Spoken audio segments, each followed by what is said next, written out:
Madame Winkler, suite à une chimiothérapie en 2019, au début de l'année, vous avez vécu une expérience de mort imminente. Comment cela est-il arrivé? Eh bien, tout d'abord, ils m'ont diagnostiqué une tumeur maligne pour laquelle il a fallu que je sois opérée. Et 3 semaines plus tard, ont débuté les séances de chimiothérapie et 8 étaient prévues. Mais dès la deuxième, c'était un échec complet. J'avais une très très forte fièvre, je n'avais plus de défense immunitaire, je ne pouvais plus m'alimenter et tout ça était aggravé par une pneumonie. Donc vraiment, le pronostic n'était pas bon. Et tout ça a mené à une expérience de mort imminente. Qu'avez-vous vécu pendant cette situation proche de la mort? C'était la nuit et j'ai vu du dessus mon corps allongé au-dessous de moi. Mais je n'ai rien vu de sombre comme certains le décrivent. Ça, je ne l'ai pas vu. C'était comme passer derrière un rideau. Et j'étais immédiatement de l'autre côté. À ma gauche, il y avait plusieurs personnes. Et directement face à moi, il y avait une lumière merveilleuse. Tant d'amour, amour inconditionnel, chaleureux. C'était tout simplement, ah, enfin à la maison. Toutes ces personnes étaient décédées, n'est-ce pas? Oui, elles étaient toutes décédées. Mes ancêtres décédés, je dirais. Toutes me faisaient signe avec gentillesse, mes parents étaient là, et un frère qui est déjà parti lui aussi. Et ils étaient tous si joyeux. Il n'y avait pas de communication verbale, la communication se faisait en quelque sorte au niveau spirituel. Oui, ah, je suis là comme à la maison, je suis rentrée à la maison. J'ai vu d'autres personnes également que je ne connaissais pas, mais c'était bien comme ça. Et au fond, j'ai vu ma filleule, une jeune femme qui avait décidé de son propre chef de quitter ce monde, c'est-à-dire de se suicider. Et dès qu'elle m'a vue, elle m'a fait signe, elle était si heureuse. Elle a couru vers moi à toute vitesse. Et je voulais courir moi aussi, mais je ne pouvais pas avancer. Et juste avant que je puisse la prendre dans mes bras, ma grand-tante s'est approchée. Elle s'est placée de façon déterminée devant moi et m'a dit « Tu as encore une tâche à accomplir, tu dois repartir ». Comment était-elle habillée? Elle avait une longue jupe en lainage, comme les femmes en portaient à l'époque, un haut tricoté, ses cheveux dans un chignon, comme elle les portait de son vivant, et elle avait l'air plus jeune. Est-ce que tout ça se déroulait dans une grande pièce? Non, ce n'était pas une pièce, c'était une sorte de mouvement fluide, pas dans un endroit délimité. Et ces gens étaient là, et juste en face, il y avait cette lumière. Mais c'est une lumière qu'on ne voit pas ici sur Terre. Et c'est si magnifique, et c'est là que je voulais aller. Combien de personnes, diriez-vous, étaient là pour vous accueillir?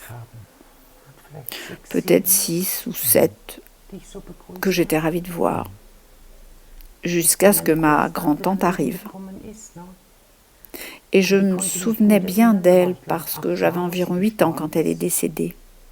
C'était une femme très très gentille, mais pas franchement à ce moment-là, quand elle m'a annoncé qu'il me fallait repartir. Elle vous a dit qu'il vous fallait repartir? Oui, elle m'a dit qu'il me fallait repartir, que j'avais encore une tâche à accomplir. Et elle ne plaisantait pas. Et après m'avoir dit ça, elle a ouvert les mains.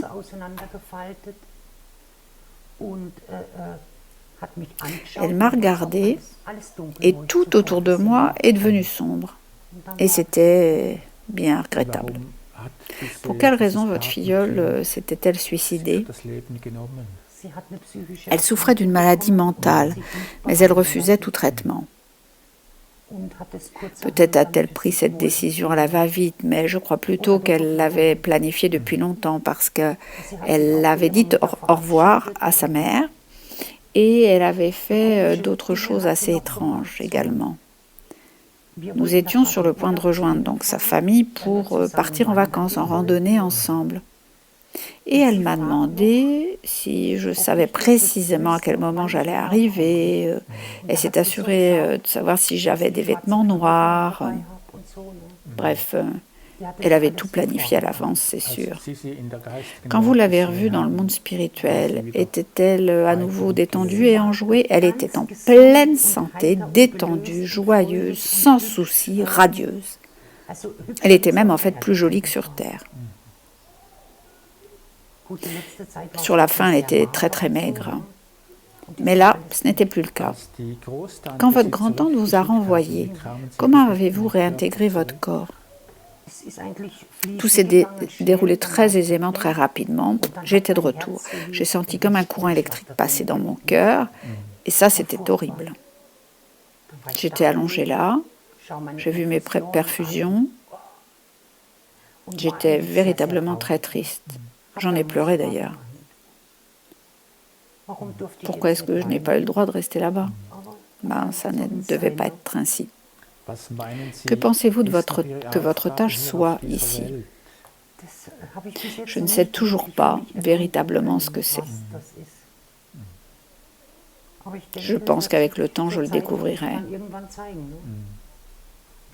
Pouvez-vous expliquer pourquoi il s'agissait de votre grand-tante qui vous a renvoyé? Ma grand-tante, de son vivant, était une femme très très pieuse. Et elle avait vraiment une foi très profonde, qu'on ne peut même pas imaginer de nos jours. Chaque jour, elle descendait de la montagne pour pouvoir aller à l'église. Elle était très pieuse. Et en vérité, elle a toujours été très aimante envers moi. Mais évidemment, à ce moment-là, elle devait jouer ce rôle. Ou bien Dieu lui avait donné cette mission. Peut-être, n'est-ce pas? Comment cela s'est-il passé ensuite, après votre retour dans le corps? Oui, donc au départ, j'avais toujours beaucoup de fièvre. Il m'a fallu rester à l'hôpital, mon état avait empiré. Donc le lendemain, j'ai appelé mon mari et je lui ai demandé d'aller voir notre médecin de famille. Je n'en avais bien sûr moi-même pas la force. Je lui ai dit de lui dire que je ne supportais pas la chimio et que la seule chose que je souhaitais, c'était de rentrer à la maison. Et c'est ce que mon mari a fait. Les médecins de l'hôpital ont été d'accord. L'un d'eux m'a même dit que de toute façon, je n'aurais pas survécu à la 3e séance de chimio. Et il m'a dit ça de façon très anodine. J'ai ensuite vérifié mon traitement. Et il y avait de la morphine et un tas de médicaments très puissants. J'ai regardé tout ça et j'ai pensé, non, je ne peux pas continuer à prendre tout ça. J'ai alors pris l'habitude de mettre la moitié dans ma table de nuit. Et une fois, une infirmière m'a vu faire. Et je lui ai fait chut pour qu'elle ne me trahisse pas. Et en effet, elle l'a gardé pour elle. Ensuite, à la maison, une fois que j'ai été autorisée à quitter l'hôpital, dans la cuisine, il y avait des médicaments de toutes sortes, absolument partout. Non, non. Et depuis ce jour, je n'ai plus jamais pris de médicaments. Mon médecin m'a dit qu'il n'y comprenait rien. Ça n'était pas possible. Et contre la douleur, je me suis tournée vers des solutions alternatives. Mais plus jamais de médicaments chimiques. Ce qui est intéressant, c'est qu'une fois rentrée à la maison, j'ai ressenti le besoin à un certain point. Tu dois aller dans la forêt. Tu dois marcher, marcher, marcher, marcher. Mes jambes étaient si maigres. Je ne faisais plus que 50 kilos, une femme complètement décharnée. Ok, donc j'ai commencé à marcher, chaque jour un peu plus, jusqu'à ce que mes muscles soient douloureux.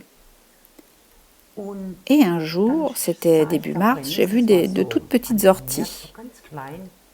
Et j'ai entendu une voix me dire « Ramasse ces orties et fais-en un jus ». Je me suis dit « Qu'est-ce que c'est que ça ?» Ok, donc le lendemain, j'ai emmené un sac et des gants avec moi et j'ai ramassé ces orties avec précaution. Et petit à petit se sont ajoutées d'autres herbes, et celle-ci, et celle-là. Mon intuition me guidait toujours dans mes choix. C'était en moi. J'ai pris l'habitude de me concocter des jus. Je préparais ça dans mon mixeur au début, je n'avais pas de matériel nécessaire. J'ai donc ensuite acheté un extracteur de jus. Et je me fais toujours des jus encore aujourd'hui. Et ce qui est merveilleux, c'est que peut-être mes prises de sang, après 3 ou 4 semaines, mon médecin m'a appelé, je me suis dit, oh là là, mon Dieu, j'avais très peur. bonne nouvelle, m'a-t-il dit, votre prise de sang est meilleure. C'est pas normal, hein. Qu'est-ce qui se passe donc? Je lui ai dit, je suis bien contente d'entendre ça. Et mes prises de sang continuaient de s'améliorer encore et encore et encore. En écoutant votre voix intérieure, vous étiez guidé dans le choix des herbes que vous deviez prendre. Oui, c'était d'un coup comme une certitude. Et c'est vraiment très bizarre. Et j'ai même vu une petite herbe une fois que je ne connaissais pas du tout et que je devais prendre. Je l'ai donc photographiée parce que sur Facebook, il y a des groupes très, très bien qui vous aident à identifier les herbes. Oui, tu dois ramasser cette herbe et la ramener chez toi. Très bien. Et en effet, c'était une herbe médicinale très connue. Donc super, je l'ai donc ajoutée. Et c'est ainsi que la situation a progressé. Et quel effet est-ce que ça a eu sur votre santé ? Eh bien, aujourd'hui, je suis complètement guérie du cancer. Aucune métastase. Ils ont donc désormais éloigné les examens de contrôle. Ma prochaine visite n'est pas avant Noël. Mon médecin m'a dit récemment que je pouvais d'ailleurs cesser ces contrôles désormais. Le dernier était il y a 1 an et demi. Il n'y a plus rien à craindre maintenant. Vous êtes donc guéri de ce cancer. Oui, je dirais que ces herbes que j'ai intuitivement été guidée de prendre m'ont guéri. Quel autre effet a eu cette expérience de mort imminente sur votre vie ? Ça a changé ma vie entièrement. Je vis chaque jour pleinement consciente. Je suis très consciente de ma proximité avec cet autre monde. Je me réveille chaque matin et je dis « Merci mon Dieu de m'autoriser à voir un nouveau jour ». Et je lui parle. Et je remercie également tous ceux qui m'aident de l'autre côté. Et cette connexion est rendue possible grâce à un fil d'argent peut-être, ou jamais de ma vie je me suis comportée ainsi, ou même intéressée, mais maintenant si, parce que je sais que cet autre monde est là. Et tout ce que j'ai vécu n'est pas dû à une coïncidence, ça c'est pas envisageable. Êtes-vous convaincu d'une vie au-delà de la mort physique ? J'en suis absolument, entièrement convaincue. Je pense que notre âme, ou notre esprit, je n'en connais pas la différence, est notre part d'immortalité, que le corps, lui, il appartient à ce monde physique, ce qui est d'ailleurs écrit dans la Bible. Madame Winkler, merci beaucoup pour cet entretien. Avec plaisir, merci beaucoup.